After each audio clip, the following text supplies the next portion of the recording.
17. Jérémie 32, 17, ça va être notre verset pour le mois de septembre, Dieu voulant, qu'on peut essayer de mémoriser. Et comme on dit toujours, la grande récompense, c'est le fait qu'on aura un verset à mémoriser, un verset serré dans notre cœur. Comme Psaume nous dit, je serre ta parole dans mon cœur afin de ne pas pécher contre toi. Mais la petite récompense, ce serait une récompense plus, est-ce qu'on dit goûtable? Est-ce que ça se dit bien? Mangeable? Mangeable, peut-être ça se dit. Mais on a des nouveaux chocolats. Alors, il y a toutes sortes de chocolats qui attendent jusqu'à ce que quelqu'un récite, ça se dit bien, leur verset. Alors, au cours des prochaines semaines, on va vous donner l'occasion. Mais pour ce matin, moi, je vous encourage, on va le réciter à haute voix ensemble. Jérémie 32, 17. Ah Seigneur éternel, voici, tu as fait le ciel et la terre par ta grande puissance et par ton bras étendu. Aucune chose ne te sera difficile. Alors, c'est notre verset pour le mois de septembre. Donc, moi, je vous encourage d'essayer de mémoriser ça, non seulement pour une petite récompense, mais pour la grosse récompense que vous aurez encore davantage la parole de Dieu serrée dans votre cœur. Alors, dès dimanche prochain, on va commencer à vous donner l'occasion de réciter ce verset par cœur. Mais moi, je vous encourage de prendre vos Bibles, s'il vous plaît, juste par curiosité. Est-ce que quelqu'un se rappelle le sujet, pour ainsi dire, ou le thème des messages, des études qu'on a commencé, je crois qu'on les a commencé le mois de février dans nos études dans l'école du dimanche. Est-ce que quelqu'un se rappelle? Les noms de Dieu? Oui, les noms de Dieu.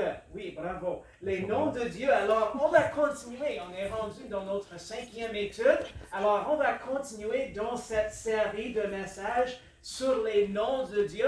Évidemment, comme nous avons déjà constaté, chaque nom de Dieu nous enseigne quelque chose à propos de Dieu. Chaque nom de Dieu nous enseigne quelque chose au sujet de la nature de Dieu, au sujet de notre relation avec lui.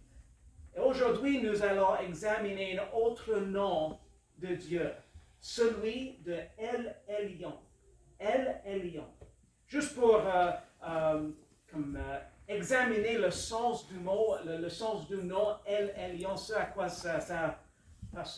que ça signifie, je m'excuse. Le nom El Elyon signifie Dieu le plus haut, le souverain, celui qui est au-dessus de tout et de tous. Et littéralement, ça nous parle et ça signifie de celui qui est le plus puissant.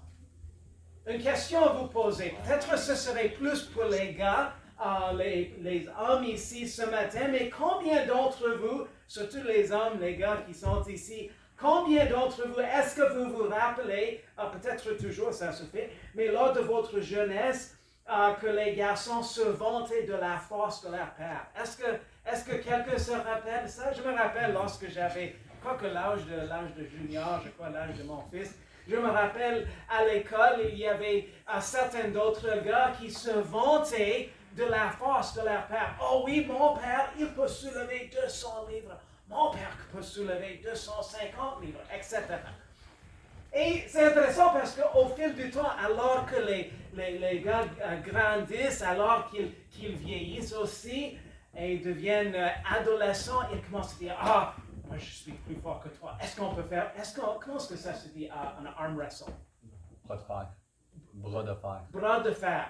Et maintenant, Keenan, à 9 ans, il dit, ah papa, je suis fort, est-ce qu'on peut faire un bras de fer? Est-ce que ça se dit bien?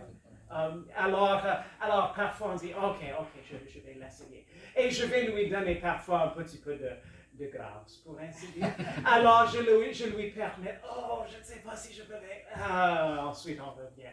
Et c'est intéressant à quel point, je crois que Dieu a fait ça pour les hommes, n'est-ce pas? Je crois que c'est Dieu qui a fait exprès donner même cette, je ne sais pas si on peut dire, ce vouloir, même ce désir, si on peut dire, de conquérant, n'est-ce pas?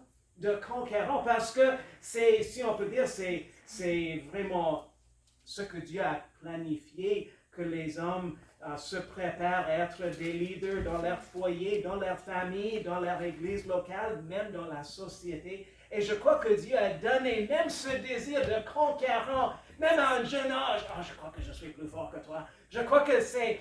Et évidemment, alors qu'on grandit, peut-être on arrête à faire ça. Mais je crois que Dieu a donné ça par exprès. Mais c'est intéressant, en même temps, il nous faut reconnaître on a quelqu'un qui est même plus haut que nous, plus puissant que nous. Et c'est Dieu qui est le Tout-Puissant. Même dans la vie, il existe des moments pour ceux qui sont forts, pour ceux dont ça nous semble qu'ils ont tout en ordre et sous contrôle, qui ressentent leur faiblesse. Combien d'entre vous, est-ce que vous avez peut-être remarqué quelqu'un d'autre et vous dites, ah, ça a l'air que cette personne, cette famille, ils ont tout en ordre et tout est bien, comment on dit, comme bien ordonné. Mais savez-vous quoi? Même les telles personnes ont des moments de faiblesse. Ils ont des moments où tout semble hors de contrôle, pour ainsi dire. Mais je crois que ça devrait nous réconforter parce que on peut savoir que notre Dieu, c'est celui qui est le souverain. Celui qui est au-dessus de tout et de tous. Celui qui est le El Elyon, le plus fort, le plus haut, le plus puissant. Allez avec moi maintenant dans Genèse chapitre 14, s'il vous plaît. Genèse 14, on va examiner la première mention de Dieu en tant que le El Elyon, le plus puissant, le plus haut, le souverain. Genèse chapitre 14 et les versets 11 à 20. Genèse chapitre 14 et les versets 11 à 20. Moi, je me demande, frère Cochoni, est-ce que je pourrais vous demander, s'il vous plaît, de lire ces versets pour nous ce matin dans Genèse 14, les versets 11 à 20, s'il vous plaît. Genèse 14, verset 11 à 20. Oui, c'est Les vainqueurs enlèvent toutes les richesses de Sodome et de Gomorrhe et toutes les provisions. Et ils s'en allèrent. Ils enlevèrent aussi avec ses biens Lot, fils du frère d'Abraham, qui demeurait à Sodome, et ils s'en allèrent. Un fuyard vint l'annoncer à Abraham, l'Hébreu.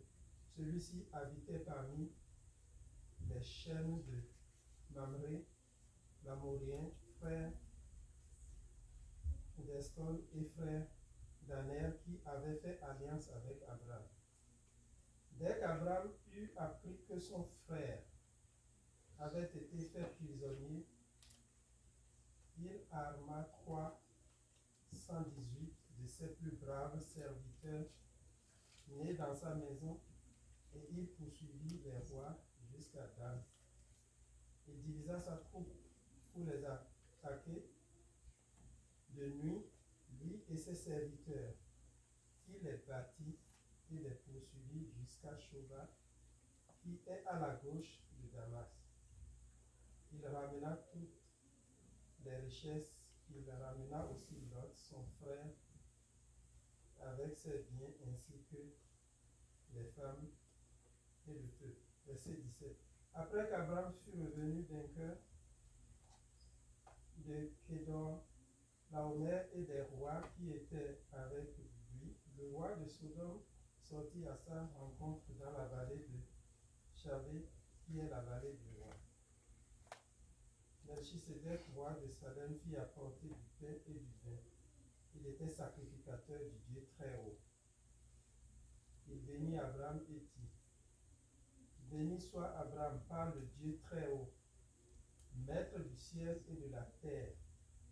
Béni soit le Dieu très haut, qui a livré tes ennemis entre tes mains. Et Abraham lui donna la dîme de tout. Merci beaucoup, mon frère. Moi, je trouve c'est intéressant de constater combien de reprises, surtout dans les versets 18 à 20, à combien de reprises c'est mentionné dans ces 3 versets, le Dieu très haut. Effectivement, c'est ici la première mention qu'on trouve dans la parole de Dieu du nom de Dieu, El Elyon, celui qui est le plus haut, le souverain, le plus puissant. Ce récit dans Genèse chapitre 14 relate l'histoire de la bataille entre certains rois. Évidemment, Lot, un résident de Sodome, et le neveu d'Abraham, son nom était toujours Abraham à ce moment, a été pris par les ennemis. On peut dire qu'il était comme est-ce qu'on dit un hôte? Est-ce que ça se dit bien un hôte? Un hostage? Otage. Un genre d'otage par ses rois. Il était pris par ses ennemis. Un fugitif est parti pour raconter tout ce qui s'est passé à Abraham, qui s'est préparé ses serviteurs pour aller libérer son neveu Lot des mains des rois ennemis. Une fois que la bataille était livrée et Lot et le roi de Sodome étaient libérés par Abraham et ses serviteurs, on trouve Abraham devant le roi Melchizedek. C'est intéressant de constater qu'entre les versets 18 et 20, et encore, si on continue plus loin, le verset 22, le nom Elyon, Dieu très haut, est employé à 4 reprises. Le roi Melchizedek ainsi qu'Abraham ont tous les deux rendu gloire à Dieu, qui est le El Elyon, le Dieu tout-puissant, le très haut, fondateur des cieux et de la terre. Abraham, il s'est rendu compte que c'était Dieu qui lui avait accordé la victoire, c'était Dieu qui l'avait béni et il était vigilant de rendre toute la gloire et tout l'honneur à Dieu, le très haut, le tout-puissant, El Elyon. Mais venez avec moi dans Daniel chapitre 4 maintenant, parce qu'il y avait un autre roi qui a reconnu Dieu, le très haut, le El Elyon. Daniel chapitre 4. Et les versets 28 à 34. Moi, je vais demander à François, s'il vous plaît, de lire pour nous Daniel, chapitre 4, et les versets 28 jusqu'au verset 34, s'il vous plaît. Quel verset? Daniel 4, 28 jusqu'au verset 34, s'il vous plaît. 28 à 34. Toutes ces choses arrivèrent au roi Nebuchadnezzar. Au bout de 12 mois, comme il se promenait sur le palais royal de Babylone, le roi prit la parole et dit: N'est-ce pas ici la grande Babylone que j'ai bâtie pour être la demeure royale, par la puissance de ma force et pour la gloire de ma magnificence? La parole était encore dans la bouche du roi qu'une voix descendit du ciel. Roi Nebuchadnezzar, on t'annonce que ta royauté va être ôtée. On te chassera du milieu des hommes, et ton habitation sera avec les bêtes des champs. Tu seras nourri d'herbes comme les bœufs, et 7 ans passeront sur toi, jusqu'à ce que tu reconnaisses que le souverain domine sur le règne des hommes et qu'il le donne à qui il lui plaît. Au même instant, la parole s'accomplit sur Nebuchadnezzar. Il fut chassé du milieu des hommes et il mangea l'herbe comme les bœufs. Son corps fut trempé de la rosée du ciel jusqu'à ce que ses cheveux crussent comme les plumes de l'aigle et ses ongles comme ceux des oiseaux. Mais à la fin de ces jours-là, moi, Nebuchadnezzar, je levai les yeux vers le ciel, le sens me revint, et je bénis le souverain, et je magnifiai et j'honorerai celui qui vit éternellement, dont la puissance est une puissance éternelle, dont le règne dure de génération en génération. Oui, merci beaucoup. Vous connaissez probablement tous ce récit, le contexte de ce récit du roi Nebuchadnezzar, et on connaît probablement tous les détails, mais moi je trouve précieux à quel point ce roi Nebuchadnezzar s'était rendu compte, après le jugement de Dieu sur sa vie, à quel point Dieu est le Tout-Puissant, le Très-Haut, le El Elyon. Nebuchadnezzar, comme vous connaissez bien, il était comme, est-ce qu'on dit enflé d'orgueil? Enflé d'orgueil. Et il se montait vraiment en lui, cet orgueil se montait en lui au sujet de son royaume, au sujet de sa richesse, au sujet de son pouvoir et au sujet de tous ses accomplissements. Nebuchadnezzar s'est rempli d'orgueil au sujet de toutes ces choses, mais Dieu, le souverain, le El Elyon, le Tout-Puissant, l'a abaissé jusqu'à ce qu'il reconnaisse qu'il est le vrai souverain, qu'il est le vrai Dieu Tout-Puissant, qui est le Dieu très haut. C'était Dieu l'Éternel. Par des moyens non pas du tout agréables, Nebuchadnezzar, en vivant comme un animal et avec les animaux pendant 7 ans, a appris cette vérité au sujet de Dieu, qu'il est le souverain, qu'il est le Très-Haut, qu'il est au-dessus de tout et de tous autres choses, qu'il est le Dieu Tout-Puissant. Lorsque je considère ce nom de Dieu, El Elyon, lorsque je considère également ces deux mentions qu'on vient d'examiner au sujet d'Abraham, qui est allé faire la guerre contre les rois pour libérer d'autres rois, mais également son neveu Lot, et qui a béni Dieu, le souverain, le Très-Haut, le Dieu Tout-Puissant. Lorsque je considère également Nebuchadnezzar et la façon dont Dieu a dû l'abaisser pour qu'il puisse rendre gloire à Dieu le Tout-Puissant, le Très-Haut, le Dieu souverain. Moi, je me demande, qu'est-ce qu'on peut apprendre ici lorsqu'on considère Dieu le Tout-Puissant, le El Elyon? Qu'est-ce qu'on peut apprendre lorsqu'on considère ce nom de Dieu, El Elyon? En tant que le souverain, le Dieu Tout-Puissant, le Dieu Très-Haut, Dieu a le droit, de régner sur tout et sur tous. Dieu parlait à Ésaïe à ce sujet dans la parole de Dieu, et la Bible nous dit ce que Dieu lui disait à propos de ses promesses, à propos de ses desseins, et au sujet de ce qu'il décide de faire. Ésaïe, la Bible nous dit dans Ésaïe 14, 24, l'Éternel des armées l'a juré, disons, certainement la chose arrivera comme je l'ai projeté, et ce que j'ai résolu s'accomplira. Est-ce que vous êtes très content que ce que Dieu dit va s'accomplir? Moi, je suis très content que lorsque Dieu avait prédit quelque chose, cela s'est déroulé exactement comme il a prédit. Et souvent, on a déjà parlé de ça un petit peu, mais souvent on fait des plans, n'est-ce pas? Souvent on fait des plans, on prépare des choses d'une certaine manière et on dit, Dieu voulant, je vais faire une telle ou telle chose. Et souvent on dit, mais c'est ce que je planifie faire.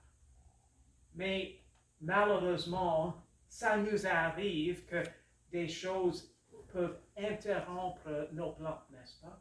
Ça nous arrive que les choses peuvent, si on peut dire, nous dérailler de nos plans.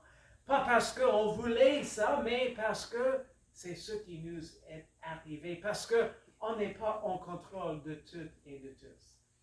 Comme cet été, comme vous le savez, on voulait, par la grâce de Dieu, on voulait pouvoir monter dans les villages isolés dans le coin de Bay James à quelques reprises, comme durant la semaine, si Dieu nous le permettait, pour faire des efforts d'évangélisation dans ces villages. Mais malheureusement, vous connaissez bien ce qui nous est arrivé le mois de mars. Et avec tout ce qui s'est passé, les villages sont réticents d'accueillir du monde de l'extérieur. Alors, malheureusement, ça nous a empêchés, sauf si on voulait y monter pour s'isoler. Est-ce qu'on dit pour s'isoler, pour se confiner pendant 2 semaines avant de faire des choses? Et évidemment, ce serait trop cher et ce serait pas pratique, pas du tout. Alors on dit, Seigneur, comment est-ce qu'on peut se préparer mieux à ça? Mais c'est ce qui arrive dans les plans humains. Parce que les choses peuvent empêcher nos plans humains. Mais moi, je suis content qu'avec Dieu, il n'y a rien qui empêche Dieu d'accomplir ses desseins.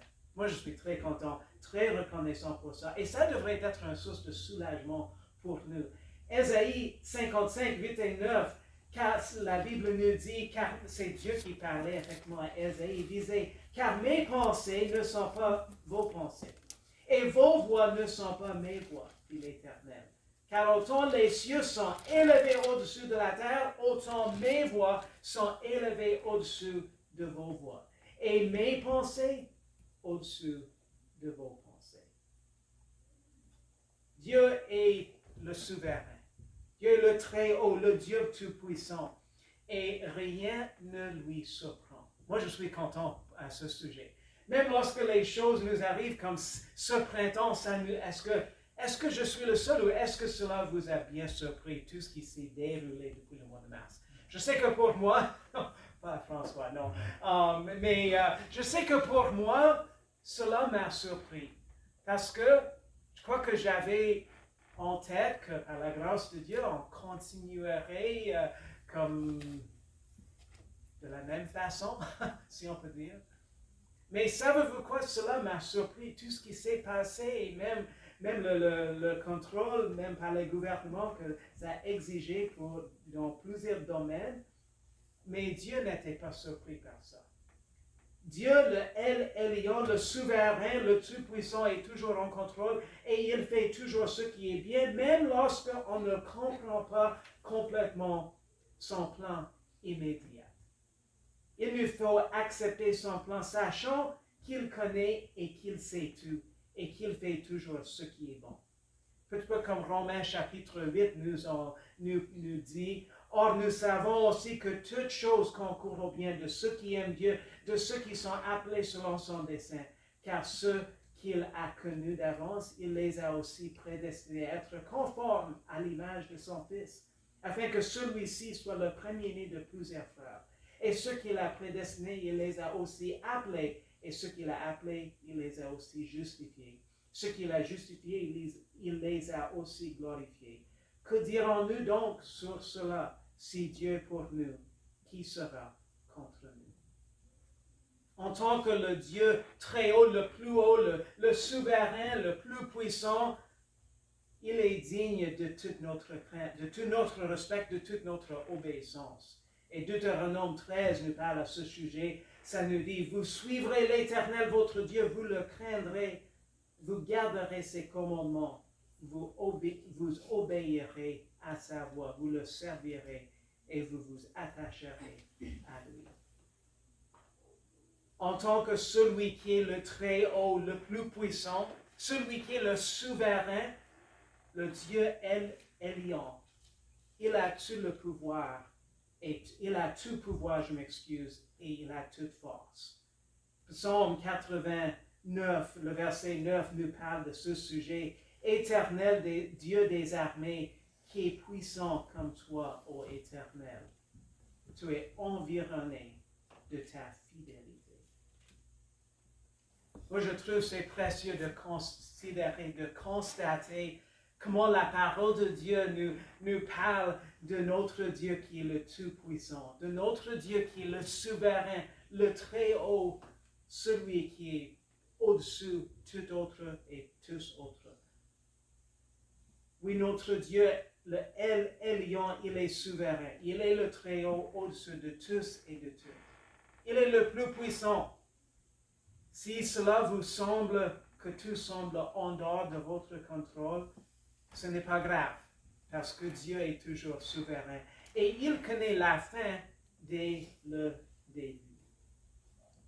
Si vous pensez avoir peu de force, moi je vous encourage de confier-vous dans la force et dans la puissance de votre El Elyon, votre Dieu qui est le plus puissant, le Très-Haut. Il peut vous fortifier. Et sachant que vous ne pouvez jamais vous éloigner de son regard, ça devient une source de soulagement et de grand réconfort. Lorsqu'on considère que notre Dieu qui est le Très-Haut, que notre Dieu qui est le plus puissant, qui est le souverain, a toujours ses regards sur nous, ça devrait être une grande source de soulagement et de réconfort. Même dans notre monde, et moi, on a déjà parlé des histoires, des biographies missionnaires qu'on a chez nous. Notre fille Kelsey aime beaucoup les biographies missionnaires. Et combien de reprises, lorsque je lisais dans ces biographies missionnaires, quel point c'était un si grand réconfort pour ces hommes, ces femmes de Dieu qui servaient Dieu. Et lorsqu'ils arrivaient à un moment dans leur vie, lorsqu'ils étaient arrêtés, lorsqu'ils étaient mis en prison, ils confiaient que Dieu les voyait toujours. Je me rappelle une des biographies que je lisais au sujet de celui, on dit qu'il était le Father of Modern Missions, le père de mission moderne, est-ce qu'on dit ça? Adoniram Judson. Et il servait le Seigneur à Burma. Je ne me rappelle pas combien d'années il servait le Seigneur avant que la première personne s'est convertie. Je crois que c'était quelque chose comme 7 ou 10 ans qu'il servait le Seigneur avant qu'il avait le premier fruit, pour ainsi dire, de son ministère. Et à un moment donné, il était mis en prison. Et même en même temps, si je me rappelle correctement, son épouse venait d'accoucher un bébé, une jeune fille. Et il était vraiment comme bouleversé dans sa tristesse et dans son état de vraiment se questionner, pourquoi est-ce que tout cela arrive? Mais il devait se confier que Dieu avait un plan et que même s'il ne pouvait pas comprendre son plan, mais que Dieu continuait à avoir ses regards sur lui. Et en tant que le Dieu Tout-Puissant, le El Elyon, le souverain, le Très-Haut, ça devrait être une source de réconfort et de soulagement pour nous aussi. Que Dieu a toujours le contrôle, que Dieu est toujours par-dessus et au-dessus de tout et tous, et que Dieu a continuellement le regard sur nous. Gloire à notre Dieu très haut, notre souverain, celui qui est le plus puissant, qui n'abandonne jamais son trône et qui nous fortifie même dans notre faiblesse. Merci Seigneur de ta parole. Merci de ces exemples, Seigneur, de ceux qui se confiaient dans ta puissance, de ceux qui louaient ta puissance et de ceux qui, comme Nebuchadnezzar, qui s'étaient rendu compte de toi qui es le Tout-Puissant, le El Elyon, le Dieu souverain, le Très-Haut. Seigneur, merci que c'est vrai qu'encore aujourd'hui, Seigneur, toi, tu es toujours le plus puissant, le Très-Haut. Seigneur, celui qui est le souverain. Et Seigneur, c'est vrai qu'en tant qu'être humain, Seigneur, et des pécheurs, Seigneur, on fait des ravages, Seigneur, on s'éloigne de toi. Et merci, Seigneur, qu'on ne peut jamais s'éloigner de tes regards. Seigneur, merci que toi, tu dis dans ta parole que ta force, effectivement, c'est toujours disponible, Seigneur. Tu peux nous fortifier, Seigneur. Tu peux nous donner ton courage, Seigneur, pour faire face à ce qui est nos ennemis. Seigneur, merci de ce fait. Seigneur, aide-nous de bien nous confier en ta puissance, en ta force. Aide-nous également de nous confier, Seigneur, dans ton plan. Aide-nous de nous confier sur le fait que, Seigneur, toi, tu es toujours souverain. Même lorsque tout semble hors contrôle, merci, Seigneur, que c'est toi qui es toujours le Dieu, le El Elyon, le Tout-Puissant, le Souverain, le Très-Haut. On prie toutes ces choses au nom de Jésus.